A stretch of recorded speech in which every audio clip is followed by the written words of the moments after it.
Abra sua Bíblia na Epístola de Paulo a Tito. Nós vamos iniciar hoje, meus irmãos, estamos iniciando hoje uma nova série de mensagens. Nosso propósito é expor toda a Epístola de Paulo a Tito. É uma epístola curta, são apenas 3 versículos, mas assim como toda a palavra de Deus, ela é proveitosa, ela é inspirada, ela é suficiente, ela é inerrante, ela é viva e eficaz. Epístola de Paulo a Tito. Esperamos que Deus nos dê a graça de podermos, ao longo dos próximos domingos, expor toda essa epístola. E hoje, meus irmãos, nós vamos expor esta saudação de Paulo, a saudação mais comprida de todas as epístolas de Paulo, versos de 1 a 4. Tito, capítulo 1, versos de 1 a 4. Eu lerei, peço que os irmãos acompanhem com bastante atenção. Diz-nos assim a palavra do Senhor.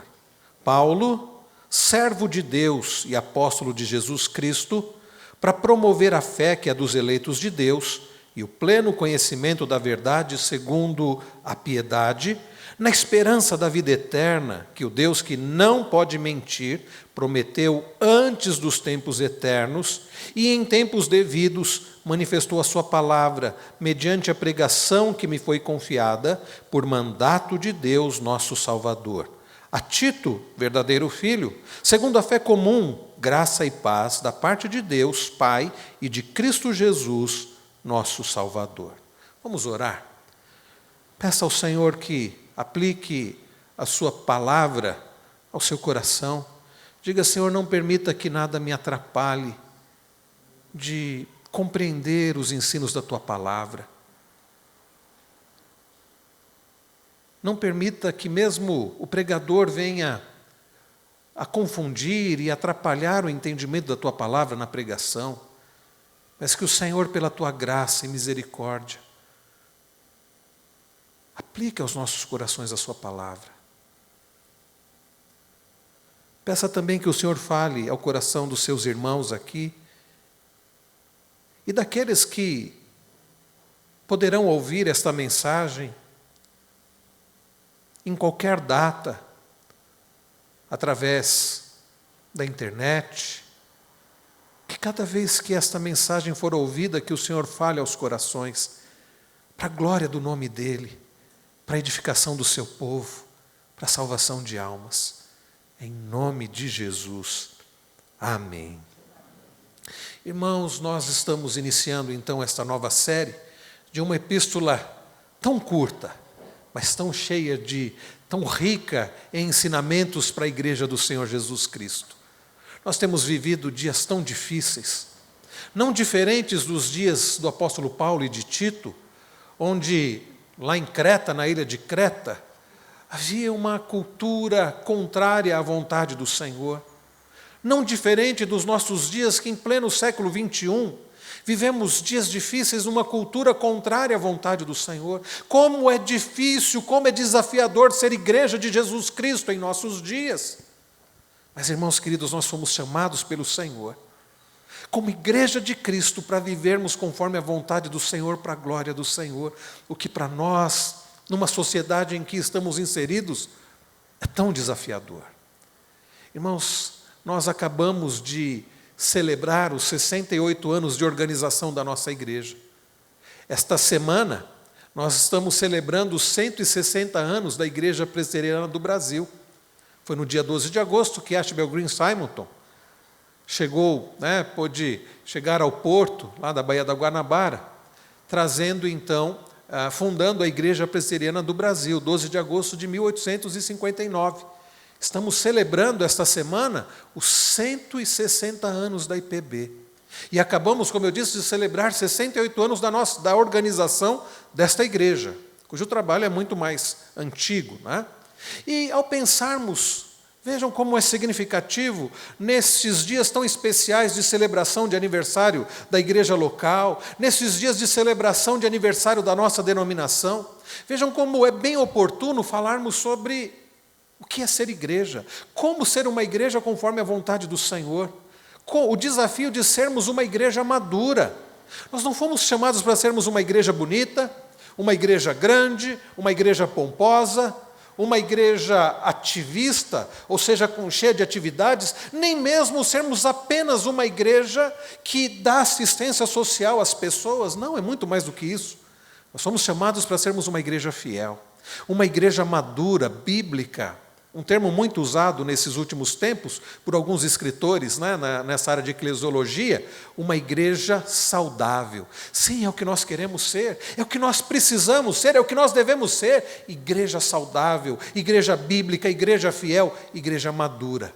Nesta epístola de Paulo a Tito, Paulo traz exortações práticas, exortações claras, exortações objetivas, exortações abençoadoras, para que Tito, alguém que servia como um representante do próprio apóstolo Paulo, pudesse orientar a igreja, dirigir a igreja, pastorear aquelas igrejas, né, na ilha de Creta, com o objetivo de que fossem igrejas maduras, igrejas saudáveis.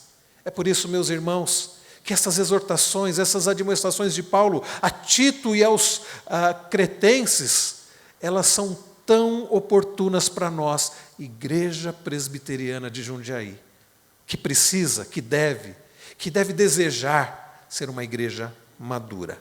A visita que Paulo e Tito fizeram a Creta, interessantemente, não é mencionada em Atos dos Apóstolos. Lucas não registra nada a respeito da visita de Paulo e Tito que fizeram a Creta.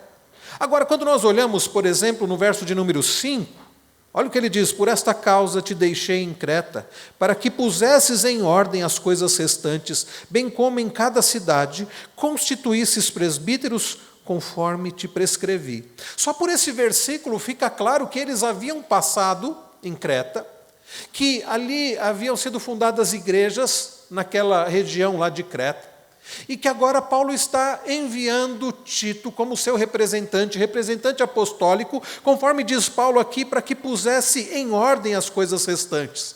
Havia, meus irmãos, certamente uma desordem. Nós veremos ao longo da exposição desta epístola que existiam pessoas hereges.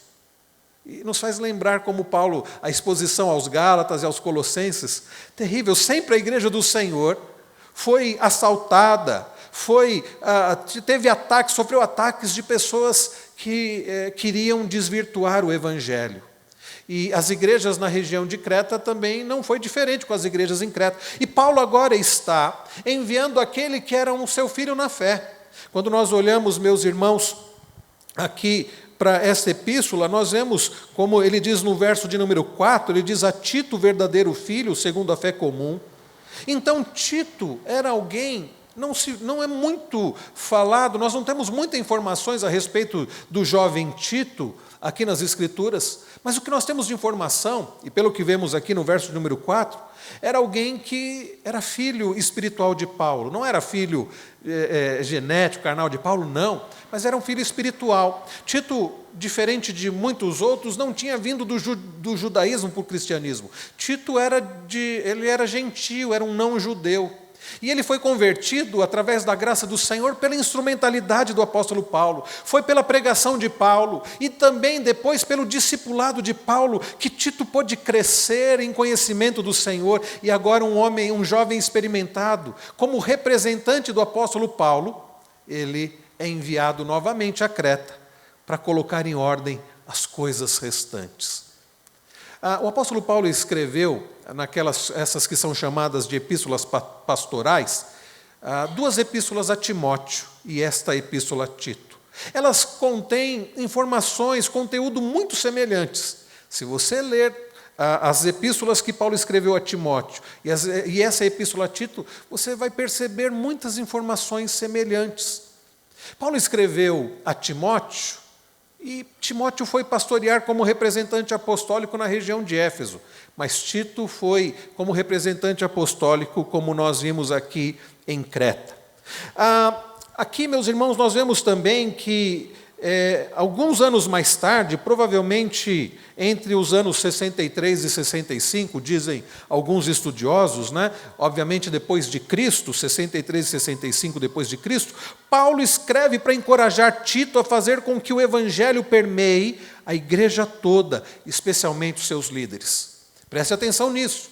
Um dos propósitos principais do apóstolo Paulo a escrever ao jovem Tito, aquele jovem representante apostólico que deveria pastorear as igrejas na região de Creta, é para que fazer com que o evangelho permeasse a igreja toda. Irmãos queridos, a maior necessidade da igreja é do próprio Deus da igreja e do evangelho de Jesus Cristo.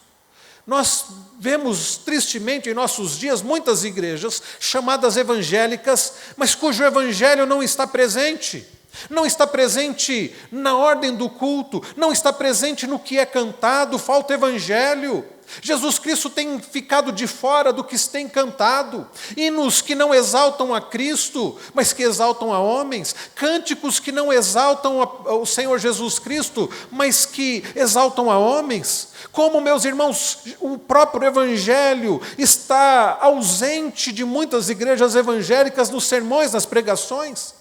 Quantas mensagens de autoajuda, quantas mensagens da chamada hoje teologia do coaching, quantas mensagens apontando para o homem, quantas mensagens direcionando a esperança das pessoas para o homem. Falta evangelho, Jesus Cristo não tem sido citado, Jesus Cristo não tem sido exaltado, as pessoas não são confrontadas com a palavra e não têm a esperança em Cristo para perdão de pecados. Em quantas igrejas o que reina é o legalismo? Não pode isso, não pode aquilo, você precisa fazer isso, você precisa fazer aquilo. E pensem como nós lemos ainda há pouco Deuteronômio 11. Você sair daqui pensando, eu tenho que amar ao Senhor, eu tenho que observar e cumprir os seus mandamentos, os seus juízos, os seus estatutos, mas eu não consigo. Mas chega no domingo seguinte e diz, não, você tem que cumprir. E você se frustra e se angustia, porque você sabe que você não vai conseguir nada por você mesmo. E em algumas igrejas é dito, se você não fizer, Deus não vai te amar. E se você não conseguir chegar lá, você não vai conquistar a salvação. E se você não conseguir manter esse padrão de santidade, você vai perder a salvação. Falta de evangelho. Falta de evangelho. Em outras igrejas, a falta do evangelho é observada quando se diz, está tudo bem, Jesus Cristo já fez tudo, viva do jeito que você quiser. Deus se importa com o seu coração, não com as suas atitudes. Ao invés do legalismo, aí nós temos o problema da libertinagem. Pessoas que vivem de qualquer jeito, porque falta o evangelho. Falta o genuíno evangelho. O objetivo de Paulo, ao instruir Tito, é para que não falte o evangelho, é para que a igreja seja permeada toda com o evangelho. É por isso, meus irmãos, que a ideia aqui, o propósito da epístola de Tito, e que nós vamos insistir com isso nesta série de mensagens, é a respeito da centralidade do evangelho, a respeito, meus irmãos, da abundância do evangelho na igreja. Se nós queremos ser uma igreja madura, se nós queremos ser uma igreja bíblica, se nós queremos ser uma igreja conforme a vontade do Senhor, o evangelho precisa ser central. A nossa escola dominical, nas classes de crianças, adolescentes, jovens, adultos, catecúmenos, casais, qualquer outra classe, o evangelho precisa permear o ensino de todas as classes. Nos nossos pequenos grupos, o evangelho. Nossa reunião de oração nas terças-feiras, o nosso estudo bíblico na terça-feira à noite, o evangelho. Nos nossos relacionamentos, o evangelho. No nosso cafezinho pós-culto, o evangelho. Em tudo, meus irmãos, nesta igreja e no nosso viver, nós precisamos da centralidade do evangelho. E olha que coisa maravilhosa, é sobre isso que essa epístola fala, sobre a nossa, e como nós precisamos da centralidade do evangelho. E então, viver a vida realmente plena, oferecida pelo evangelho, é sempre um desafio. Quando estamos imersos numa cultura anti-evangelho, que a define de outras maneiras, e é especialmente difícil uma cultura, como nos dias de Paulo e de Tito, na qual havia uma força contrária à palavra de Deus. E como é difícil nos nossos dias, onde a mídia, e nós podemos falar de mídia televisiva, impressa, podemos falar também de internet, né? Em que estamos imersos numa cultura em que a mídia não é confiável, em que os políticos são corruptos, como diz Tim Chester no seu comentário bíblico a Tito, em uma cultura inclemente, egoísta, racista, tomada pelo medo do crime, em uma cultura na qual as pessoas estão sempre relutantes em servir, deixando as tarefas pesadas para pessoas de, quem sabe, de escolaridade menor. Uma cultura, meus irmãos, onde se diz você é aquilo que você tem. Como tem sido oportuno estudar a epístola de Tiago, né, nos pequenos grupos. Irmãos, todavia é claro que essa descrição de Creta, né, poderia facilmente ser aplicada à nossa cultura ocidental do século XXI. Como os cristãos vivem uma cultura desonesta, inclemente, egoísta, esta epístola, meus irmãos, vai tratar disso. Quando o evangelho é central, isso faz toda a diferença para nós vivermos a vida no dia a dia, conforme a vontade do Senhor, para a glória do Senhor. Então, as chamadas cartas pastorais, elas ficaram conhecidas por esse termo ao longo da história da igreja, né? E podem trazer uma compreensão errada. Por algum tempo, eu ouvia cartas pastorais, porque você aprende, né, a divisão da Bíblia. Fala assim, tem os evangelhos, depois você tem um livro histórico, depois você tem as epístolas de Paulo, diz assim, mas existem as pastorais. Sabe o que eu pensava? São cartas escritas para pastores. Então, se eu não sou pastor, eu não preciso ler. Não, meus irmãos, é interessante notar que Paulo escreve a Tito, o representante apostólico, que deveria pastorear aquelas igrejas em Creta, mas esta carta seria lida para quem? Para os cretenses. E também, meus irmãos, esta carta é para nós hoje. Por isso, não pense em epístolas pastorais como para pastores. Sim, ela tem um conteúdo muito próprio, muito propício para a liderança da igreja, mas serve para toda a igreja, que inclusive é quem elege os líderes, os presbíteros e os diáconos. Então, meus irmãos queridos, eu quero convidá-los agora, iniciando hoje, caminharmos nesses próximos domingos, olhando para esta carta tão oportuna para nós nos dias de hoje, e sempre foi oportuna porque a palavra de Deus é viva e eficaz. Irmãos, nós veremos aqui ao longo destes próximos domingos o conteúdo dessa epístola. Por exemplo, aqui no capítulo 1 que nós iniciamos hoje, o capítulo 1 aborda a centralidade do Evangelho. O Evangelho, ele precisa ser central. Eu vou repetir, para que uma igreja seja uma igreja madura, bíblica, conforme a vontade do Senhor, genuinamente cristã, o Evangelho precisa ser central. Tito deve combater, então, os falsos mestres, ao indicar líderes firmados no Evangelho que encorajem e repreendam com o Evangelho. Nós veremos isso no próximo domingo, se Deus permitir, olhando dos versos 5 a 9. Tá? E vamos ver também dos versos 10 a 16, Paulo fazendo isso. No capítulo 2 se preocupa em manter o Evangelho no centro da vida cotidiana. Irmãos, o Evangelho não é apenas para salvação. Eu também, por um tempo, quando ouvia falar sobre o Evangelho, sabe o que eu pensava? O Evangelho é para salvação, sim, é para salvação. Mas o Evangelho é para sempre para as nossas vidas. Evangelho no nosso dia a dia. Amanhã, quando você acordar, não sei que horas você vai acordar, você precisa do Evangelho e viver o Evangelho. Não sei se você vai trabalhar, se você vai para a escola, se você vai ficar em casa, mas você precisa viver o Evangelho. O Evangelho é para o dia a dia. Nós veremos, irmãos, pela graça de Deus, se Deus nos permitir, o capítulo 2, né, mostrando a importância, né, de manter o Evangelho no centro da vida cotidiana. O cotidiano é o contexto em que o Evangelho deve ser vivido e ensinado, no nosso dia a dia, no nosso trabalho em casa, no trânsito, que desafio grande, né? Viver o Evangelho no trânsito, sim. Eu preciso, meus irmãos, viver o Evangelho no trânsito assim como você. Nós veremos no capítulo 3 que se resume em manter o Evangelho em destaque por amor a missões. Olha, amor a missões. Orientar o cotidiano pelo Evangelho para que o mundo seja alcançado para Cristo. Muito bem, meus irmãos, olhemos agora para os primeiros versículos. Buscando instruir o jovem Tito a organizar a igreja, a defender a fé, e a defender a fé, Paulo escreve: Paulo, servo de Deus e apóstolo de Jesus Cristo, para promover a fé que é dos eleitos de Deus e o pleno conhecimento da verdade, segundo a piedade. Vejam, meus irmãos, como Paulo começa essa carta. Nós aprendemos quem é o autor da carta, está claro, Paulo, Paulo. Nós já vimos quem é o destinatário da carta, no verso de número 4, a Tito, verdadeiro filho. Paulo, quem é Paulo? Percebam que nesta apresentação, Paulo deixa claro aqui também o seu relacionamento com Deus. Quem é Paulo? No âmbito do seu relacionamento com Deus, Paulo se apresenta com duas características que têm a ver com o seu relacionamento com Deus. Paulo, servo de Deus. E a outra, apóstolo de Jesus Cristo. Servo e apóstolo. Essas duas formas com que Paulo se apresenta aqui, essas duas características vão mostrar, estão no âmbito do seu relacionamento com Deus. Quem é Paulo? Ele se define aqui como servo de Deus. A palavra servo aqui do original, do grego, é doulos. Sabe o que significa doulos? Significa escravo. É bonito a gente usar a palavra servo, né? Servo parece menos forte, menos impactante. Mas sabe qual é a verdade, meus irmãos? Nós fomos comprados por Cristo e pertencemos a Ele. E sabe o que nós somos hoje? Servos do Senhor, escravos do Senhor.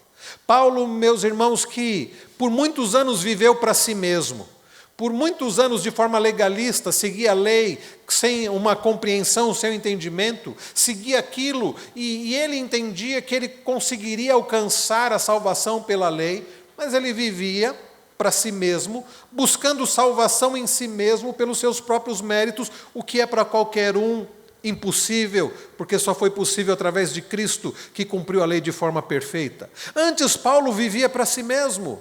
Depois, quando Paulo foi alcançado pela maravilhosa graça do Senhor, ele se torna agora um servo do Senhor, ele se torna escravo do Senhor. A ideia de escravo é a ideia de alguém que já não vive para si mesmo, é alguém que não tem autonomia, alguém que não segue a sua vontade, mas segue a vontade daquele a quem ele pertence. Sim, a palavra servo pode parecer um pouco mais bonita, mas conforme o Evangelho, nós somos resgatados pelo Senhor, conforme eu citei alguns versículos de Colossenses 1 e 2, conforme nós cantamos também, agora nós pertencemos ao Senhor. Quem é o nosso Senhor? Quem é que reina? Jesus Cristo. A quem eu devo seguir? A quem eu devo buscar a vontade do Senhor, o nosso Senhor? Nós antes éramos escravos do pecado. Não pense você que antes de Cristo você estava livre. Não, você não estava livre. Antes de Cristo nós estávamos escravizados pelo pecado. É por isso que Jesus diz, e conhecereis a verdade vos libertará. Nós fomos libertos por Cristo e agora, conforme nós aprendemos na série de Gálatas, nós agora estamos livres em Cristo.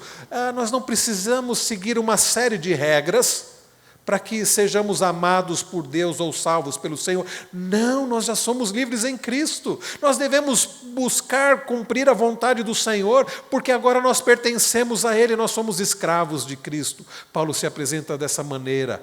Paulo, servo de Deus, ele é servo de Deus, ele é escravo de Deus Pai, ele pertence a Deus, agora ele é filho, antes era apenas criatura, e agora ele é filho de Deus e pertence ao Senhor, e ele busca a vontade do Senhor.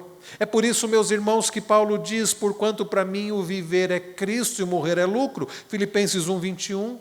Nós, meus irmãos, agora pertencemos a Cristo, uma igreja madura, uma igreja fiel, é uma igreja em que os seus membros pertencem a Cristo e vivem para Cristo, e já não fazem mais a sua vontade, mas buscam fazer a vontade daquele que os resgatou, daquele que os ama, daquele que os sustenta em sua graça, Jesus Cristo. Paulo, servo de Deus. Mas ele usa, irmãos, uma outra expressão também que vai mostrar o seu relacionamento com Deus. Além de servo de Deus, ele é apóstolo de Jesus Cristo. A palavra apóstolo significa mensageiro enviado. Num sentido muito restrito, apenas aqueles que andaram com Jesus, eles podem ser considerados apóstolos e já morreram há muito tempo. Por isso nós não cremos que esses que se dizem apóstolos, nossos dias apóstolos, são de fato apóstolos. O próprio apóstolo Paulo, que veio um pouco depois, ele se considerava um apóstolo fora de tempo. Conquanto ele se considerasse assim, Paulo teve também um encontro com Cristo, e Jesus Cristo apareceu para ele quando ele estava ali no caminho de Damasco. Irmãos, Paulo diz que não apenas um escravo do Senhor, mas ele é um enviado do Senhor. Agora ele fala também da sua autoridade. Ele é escravo de Cristo, ele é dependente do Senhor e vive para o Senhor, mas ele fala da sua autoridade. Por que isso é importante? Lembra-se, eu disse que haviam hereges naquelas igrejas lá em Creta. E Paulo precisava, meus irmãos, atestar a sua autoridade. Quem estava escrevendo a Tito era alguém que era enviado pelo próprio Deus. Meus irmãos, a epístola que nós estamos lendo aqui é palavra de Deus, foi escrita por alguém que foi enviado por Deus, e ela é útil para nós hoje. Ela tem autoridade porque é palavra de Deus, escrita por alguém inspirado por Deus, que tinha autoridade de Deus, era um enviado de Deus. Irmãos queridos, então, a palavra servo é usada diversas vezes na Bíblia para descrever o nosso relacionamento com Jesus. Como eu disse, livres em Cristo, mas escravos de Cristo.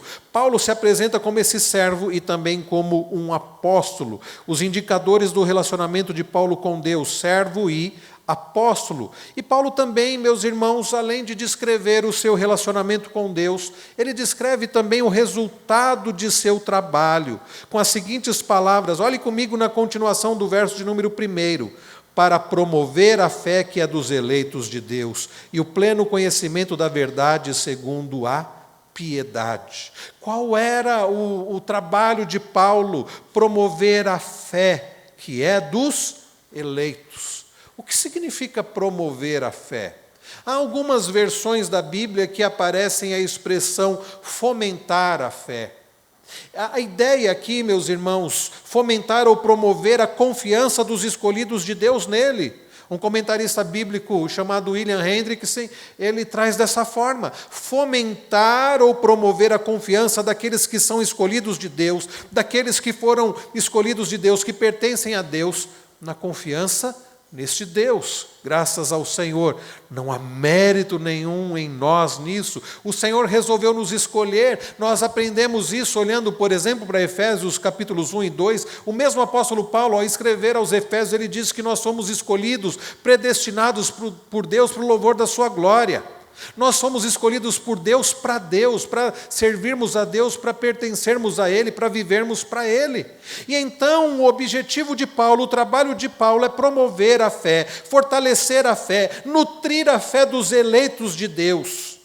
A fé dos eleitos, numa igreja madura, numa igreja saudável, bíblica, os seus membros, os membros dessa igreja têm a sua fé fomentada, nutrida, fortalecida pela palavra, um instrumento que Deus usa, queridos irmãos, por isso ela é central, o Evangelho é central. Nós temos a nossa fé fortalecida, não através de mensagens de autoajuda, não através de mensagens que dizem acredite mais em você, creia mais em você, confie mais em você, confie no outro, busque a ajuda do outro. Nós temos a nossa fé fortalecida através da palavra. Eu não sei se você pôde ler a mensagem aqui do boletim, fala sobre confiança em Deus, e o Felipe Castelo Branco, do Ministério Fiel, ele coloca 10 salmos aqui, que nos lembram da confiança que precisamos ter na providência de Deus.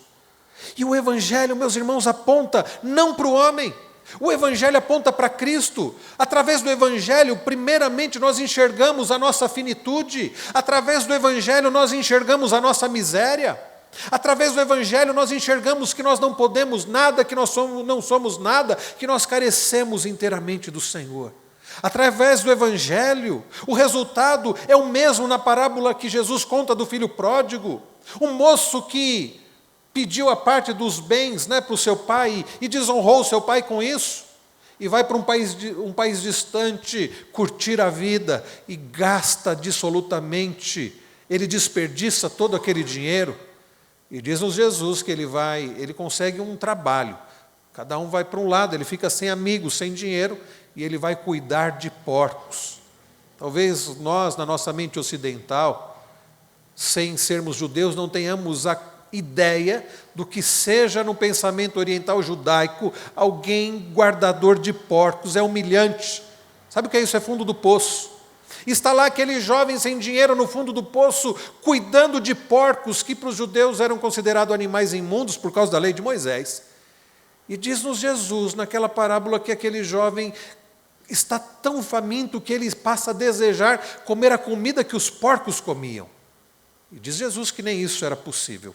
Não lhe era permitido comer as alfarrobas que os porcos comiam. Fundo do poço, um estado de miséria, de sujeira.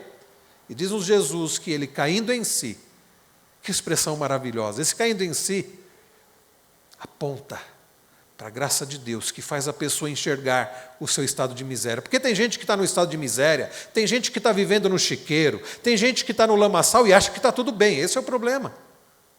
Mas ele caiu em si. Irmãos queridos, quando o Evangelho nos leva a enxergar o nosso estado de miséria, o nosso estado de podridão, o nosso estado, meus irmãos, de indignidade, o nosso estado, meus irmãos, de pobreza espiritual, e nos leva a olhar para o Senhor, que é rico em misericórdia, e clamarmos a Ele, como aquele jovem que volta para a casa do pai e diz assim: Pai, pequei contra o céu e diante de Ti já não sou digno de ser chamado Teu filho, mas eu quero estar na Tua presença.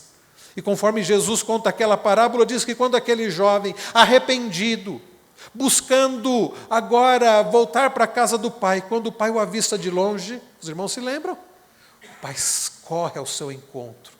E quando o pai chega ao encontro do filho, o pai o abraça e o beija, e ele está feliz, e Jesus conta, porque aquele filho estava perdido e foi achado, estava morto e reviveu. Jesus fala da graça do Senhor, graça que os fariseus estavam indignados, porque Jesus comia e bebia com pecadores, e Jesus conta a história, né, do pastor que vai ao encontro da ovelha perdida, da mulher que vai varrer até encontrar a dracma perdida, e do pai que vai ao encontro do filho que estava perdido. Irmãos, o Evangelho mostra, nos faz enxergar a nossa miséria e nos faz enxergar a misericórdia, a graça do Senhor. Numa igreja onde o Evangelho não é pregado, não é vivido, as pessoas são ensimesmadas, orgulhosas, falta amor ao próximo, amor a Deus, sobra amor por si mesmas.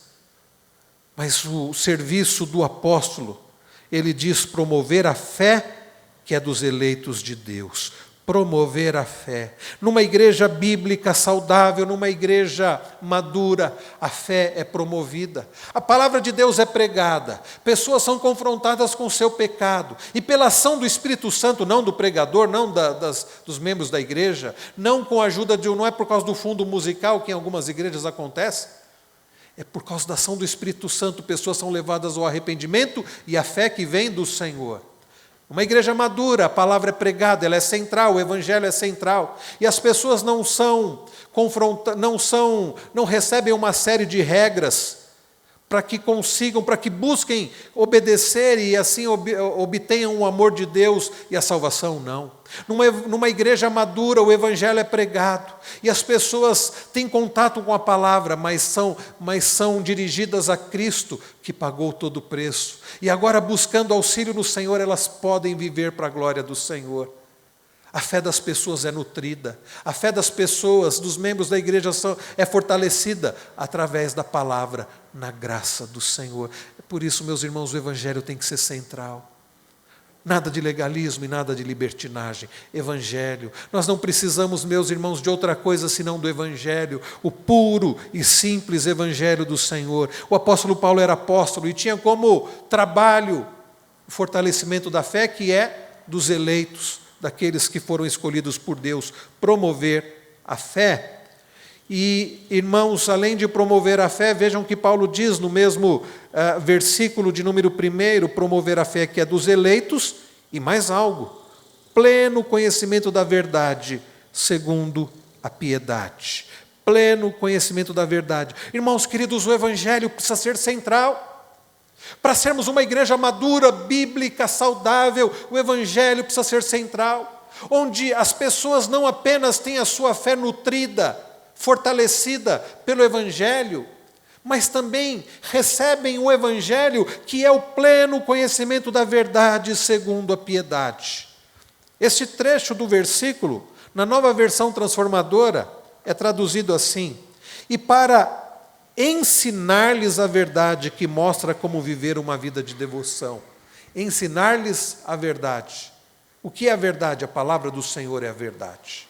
Nós temos, meus irmãos, neste livro, a verdade do Senhor. A verdade que liberta, a verdade que nutre, a verdade que sustenta, que corrige. Lembremos-nos do que escreve o próprio apóstolo Paulo. Se você olhar aí um pouquinho, está bem próximo, se você voltar aqui um pouquinho, você vai olhar aqui, 1 Timóteo, aliás, 2 Timóteo 3, voltar bem pouquinho, versículos 14 em diante. Talvez na sua Bíblia esteja do lado, na minha Bíblia está do lado. 2 Timóteo 3, olha o que ele diz, escrevendo a Timóteo: tu, porém, permanece naquilo que aprendestes e de que fostes inteirado, sabendo de quem o aprendeste, e que desde a infância sabe as sagradas letras, que preste atenção, podem tornar-te sábio para a salvação pela fé em Cristo Jesus. Toda a Escritura, ela é inspirada por Deus e útil. No que, meus irmãos, para que a Escritura é útil? Paulo diz: para o ensino, para a repreensão, para a correção, para a educação na justiça. É útil para tudo isso. É útil, meus irmãos, quando a palavra do Senhor é central, quando o Evangelho é central, quando a palavra do Senhor é ensinada, quando há o ensino do pleno conhecimento da verdade, a instrução, a educação, a exortação. Acontece tudo isso que Paulo diz que a palavra de Deus é útil: ensino, repreensão, correção, educação na justiça. E tudo isso acontece com um propósito, que está no verso 17, a fim de que o homem de Deus seja perfeito e perfeitamente habilitado para toda boa obra. E é o que Paulo diz aqui na continuação, queridos, do versículo de número 1, no final: conhecimento da verdade segundo a piedade.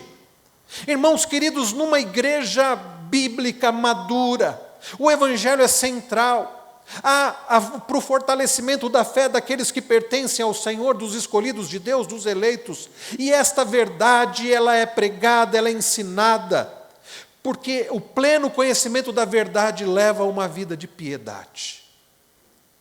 Quando eu cheguei no seminário, em 2000, 2001, 2002, eu ouvi essa palavra piedade, eu ficava confuso, porque eu cresci ouvindo com a ideia de piedade. O que é ser piedoso? O que é ter piedade? A ideia de dó.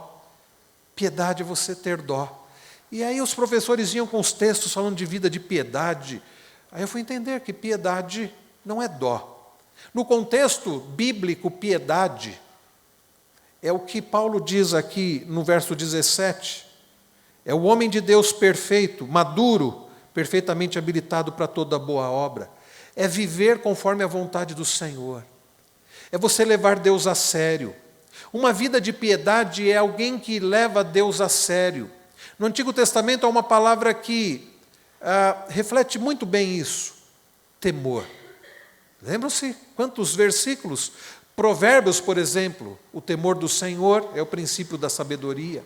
Devemos temer a Deus, isto é piedade. É quando você não é ter medo de Deus, mas você levar Deus a sério. É você não brincar com Deus. É você amar ao Senhor e respeitá-lo e buscar viver conforme a vontade dEle, porque você o ama, porque você sabe quem Deus é, você sabe do poder dEle e você pertence a Ele e você tem prazer nele. Então, meus irmãos, numa igreja madura o Evangelho é central. Há o ensino para que haja o pleno conhecimento da verdade, não para que leve as pessoas a serem doutores em Bíblia. Eu conheço muito a Bíblia, eu já decorei muitos dos 66 livros da Bíblia, já viram gente falando assim: eu já li a Bíblia 30 vezes. Não é para orgulho não, mas eu já li a Bíblia. Pessoas ensimesmadas, orgulhosas. Eu conheço a Bíblia de capa a capa. Não é, meus irmãos, para um orgulho, uma presunção, ou um conhecimento apenas teórico. Quantas pessoas conhecem, têm a Bíblia na mente, mas não têm a palavra no coração?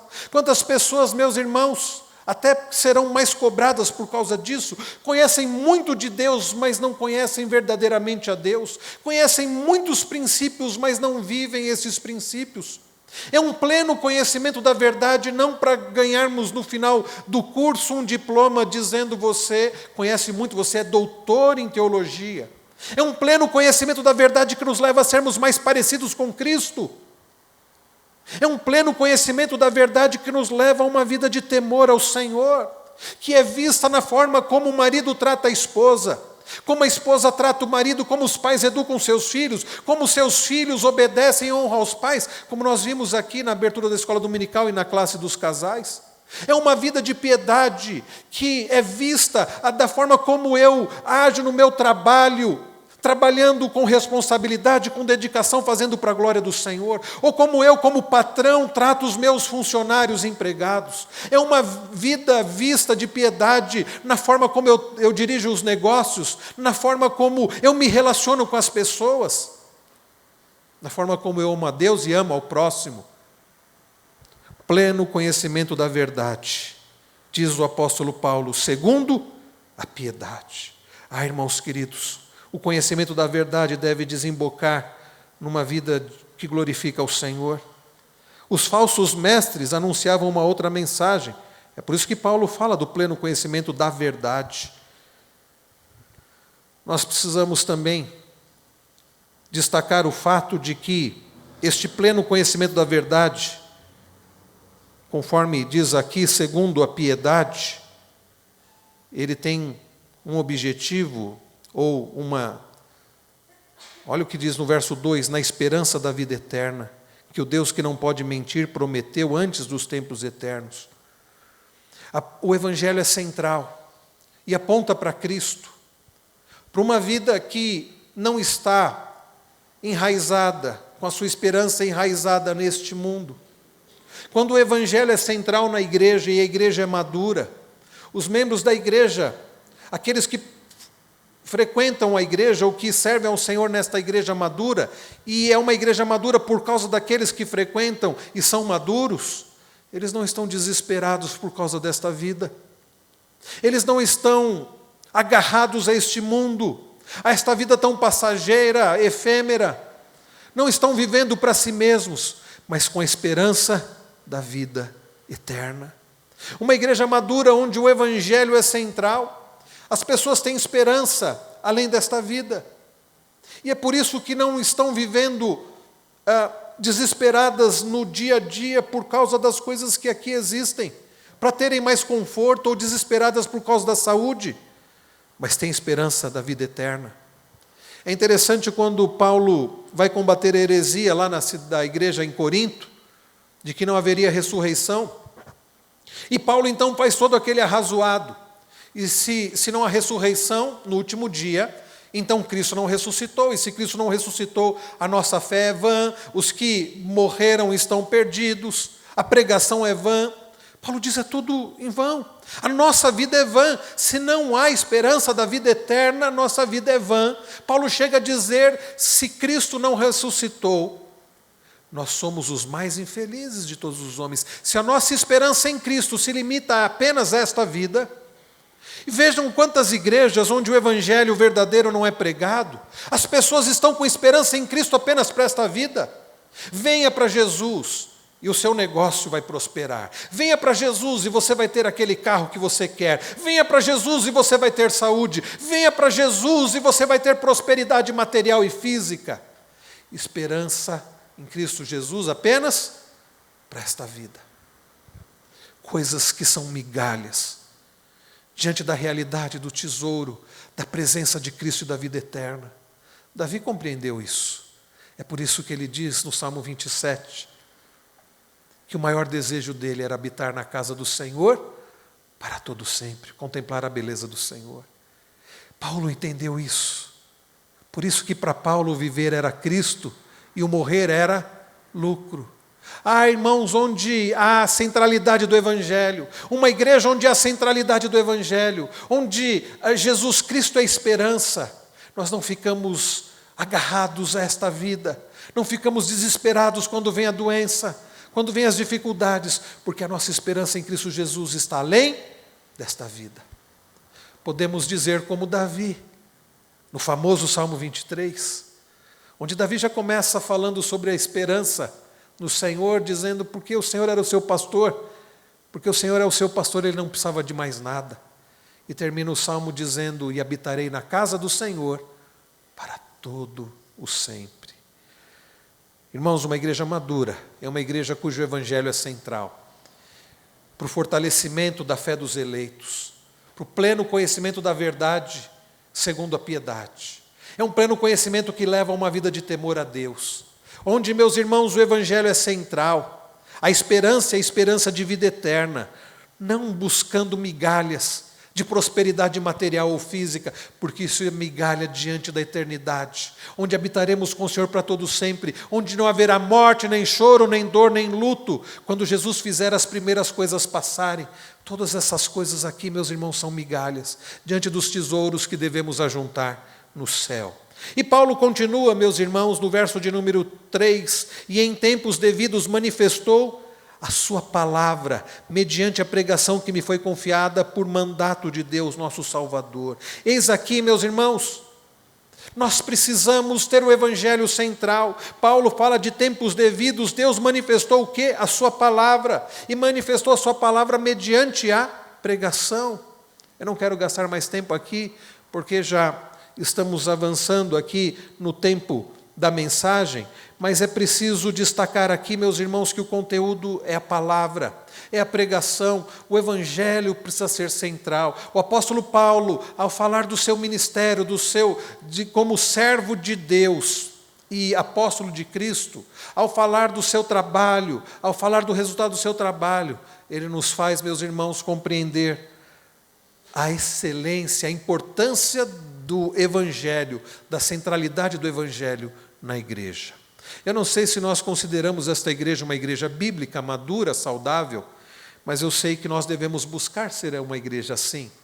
E esta igreja não será bíblica, madura, saudável, ou não continuará sendo uma igreja bíblica, madura e saudável, se o Evangelho não for central.